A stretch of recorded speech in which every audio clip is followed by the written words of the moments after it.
Hello everybody, welcome back to Screen Stars and welcome to another of my misunderstood movie reviews. I haven't done one of these for a while and I thought I would focus my misunderstood movie, this time on the 2004 remake of Robocop, a film that is directed by Jose Padilla and it stars Joel Kinnaman as Alex Murphy. We have Gary Oldman, Michael Keaton, Abby Cornish, Jackie Earl Henry, Jay Baruchel and Samuel L. Jackson. I think you will agree, a pretty fantastic cast.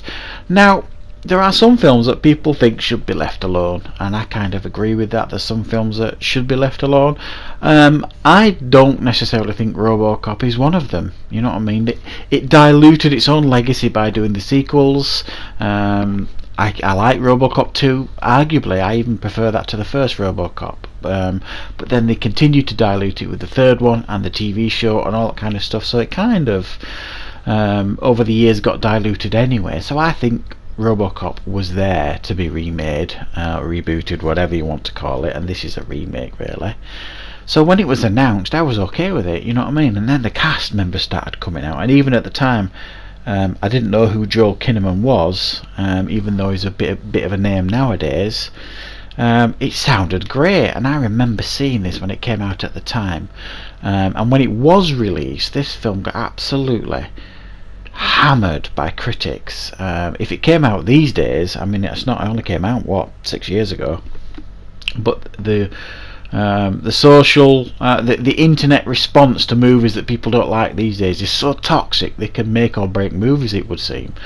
And this film actually did quite well at the box office. I mean, it had a budget of about 100 million, and I think it made, well, I said at the beginning, about 240 million worldwide. So it would have made a bit of a profit, if not much of a profit, sure enough. But it would have been it would have tanked big time, I think, if this came out these days, if it still got the same response it got at the time, because it was really disliked when it came out, and it put me off initially, and then I went to watch it and I thought, I'm not really sure what all the fuss is about here. I really enjoyed this as a remake of the original Robocop. It tried to do its own thing.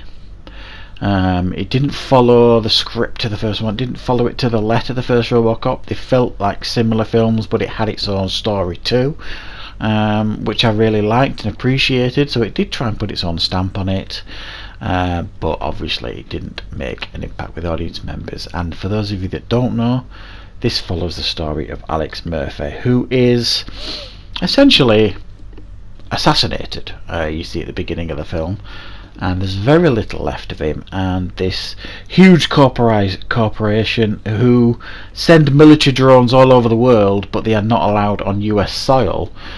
These drones, they won't let robots roam the streets in America.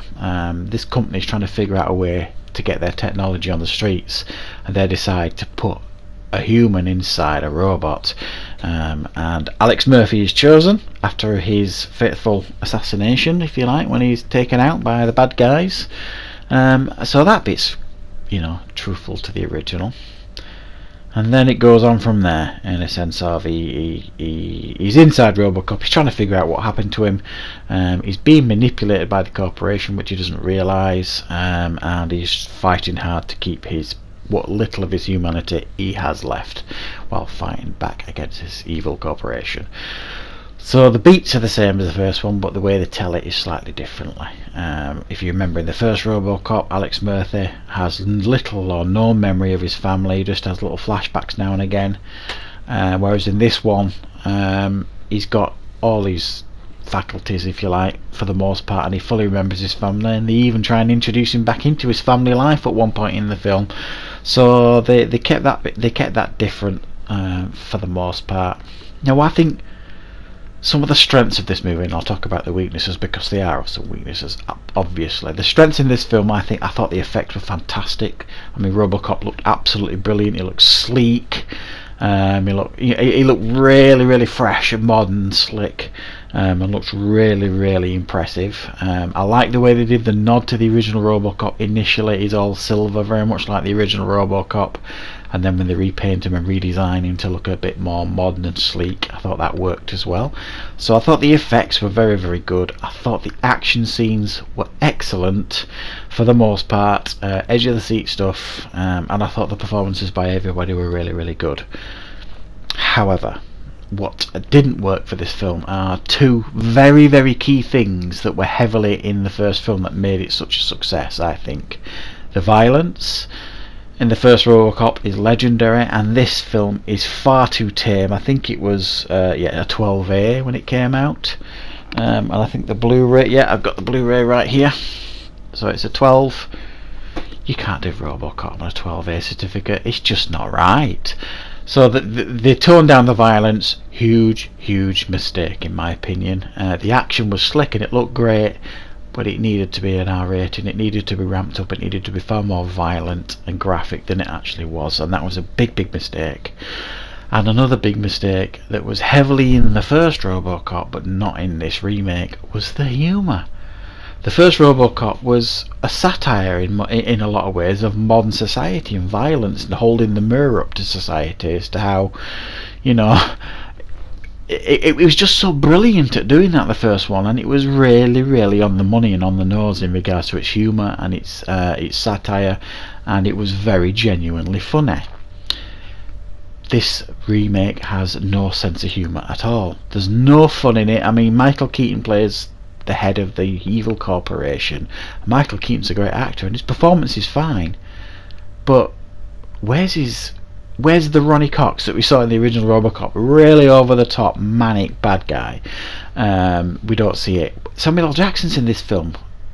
Where's his humour in it, really? You know, and Gary Oldman's a bit shouty, but you know, there's nowhere near enough humour in this film, which fails it massively as well. So two massive misfires here are the violence and the humour. Other than that, I think it's a pretty strong remake, and it's far better than probably people remember. And if you haven't watched it because you were put off by the poor reviews, give it a chance. I'm giving it an 8 out of 10. It's certainly a very watchable action film. Yes, it doesn't compare to the original for the things that I've mentioned, but in other ways it does stand up to the original in the design of the Robocop and things like that, and the casting is excellent. So that is my misunderstood movie review for 2014's Robocop. I hope you enjoyed it. Let me know in the comments if you have got any misunderstood movies that you think deserve a shining light on them, a second chance if you like, and I may even get around to reviewing one of them. Thanks for watching everybody. I'll see you next time on Screen Stars.